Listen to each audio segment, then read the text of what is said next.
At the foundation of a well-lived life is a well-thought-out purpose. For this video, we explore the idea of teleology and why it matters in the art of living well.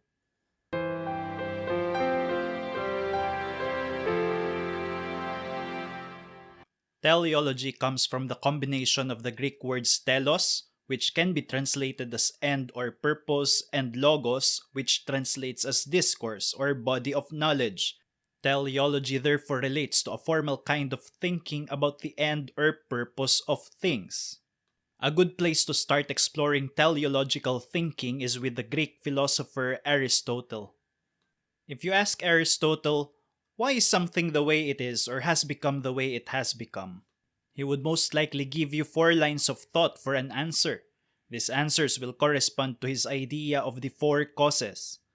Let's take a down-to-earth example. A coffin. Suppose you ask Aristotle, why is a coffin the way it is? The first answer he might give relates to what he calls the material cause, that which a thing is made up of. In this case, the coffin is the way it is or has become because of wood. Well, you may be inclined to press Aristotle for another answer, and in that case, he would give you a second one which relates to the formal cause. The structure or design of a thing. The wood that made up the coffin could have taken another form, in the case of which it wouldn't be a coffin. It could have been a table, or a chair, or even Pinocchio. Yet there is a particular arrangement of wood that made it a coffin and not the other wooden products. It is its formal cause. Now, if this is still unsatisfactory, Aristotle's third answer would concern the efficient cause, the agent that brings the thing about. In the case of the coffin, the efficient cause is the carpenter. If all this still fails to capture what you are really asking, Aristotle would bring you to the deepest meaning of the question of cause, the final cause, the purpose or goal for which a thing is. In the case of a coffin, it is for containing the body of the dead to be buried. It is this last line of thought, the final cause, that is the province of teleology. Now in that example, you probably were able to spot that the final cause is inextricably bound to its efficient cause. The coffin is put the way it is because there is an intelligent agent that determines its end use, namely, the carpenter. This leads to the question of whether it is proper to construct a natural teleology. Perhaps we can explore this in another video. Our interest for now lies at the teleology of man. The attempt to place an ethic or moral evaluation to the final cause can be traced through the developments of another related philosophical concept called the highest good, or in Latin, summum bonum, originating from the Roman philosopher Cicero. We can say that the summum bonum is the evaluation of the final cause. The summum bonum is the desirable state where a thing fully achieves to its end.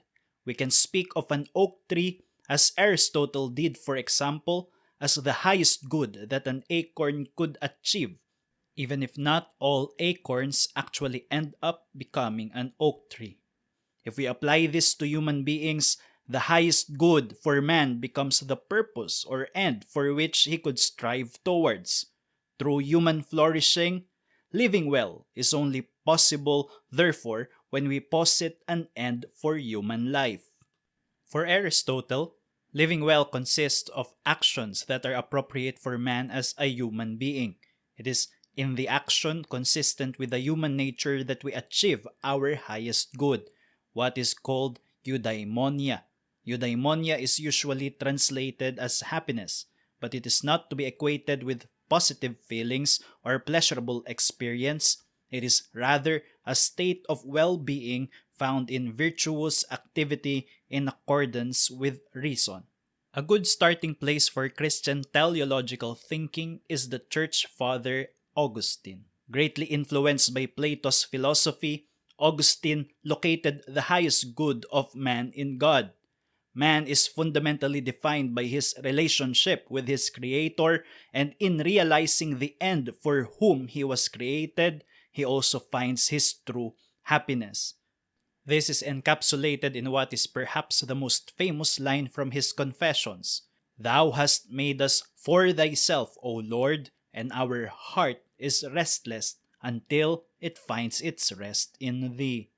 The severing of man's happiness from virtuous ends, chief of which is God, is for Augustine an effect of the original sin defined in terms of the Christian doctrine of the fall of man.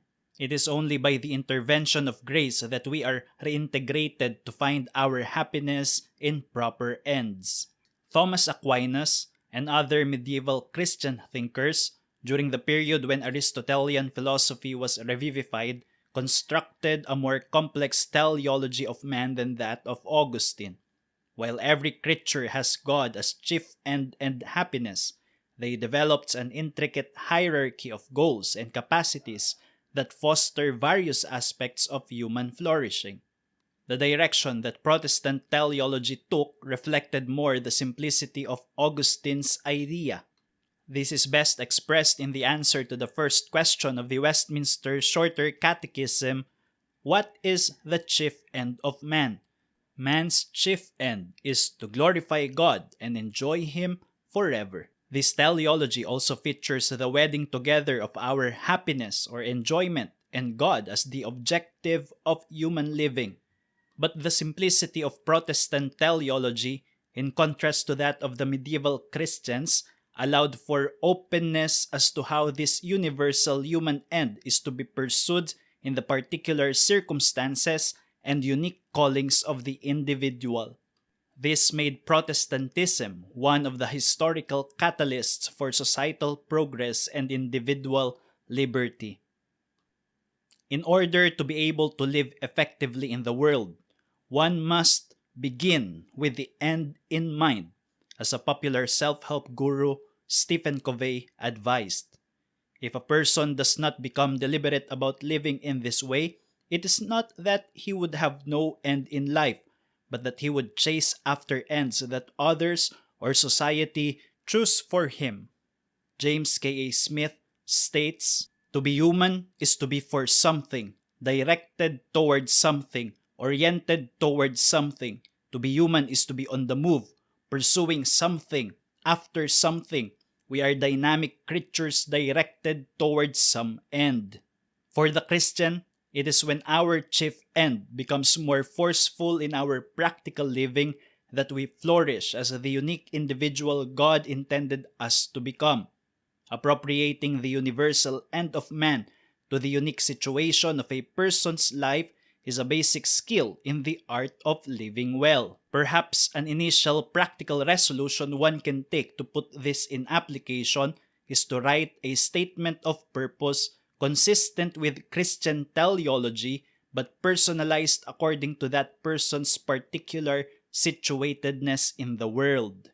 John Piper, in his contemporary Christian classic, "Don't Waste Your Life," advises, "Whatever you do, find the God-centered, Christ-exalting, Bible-saturated passion of your life and find a way to say it and live for it and die for it, and you will make a difference that lasts. You will not waste your life."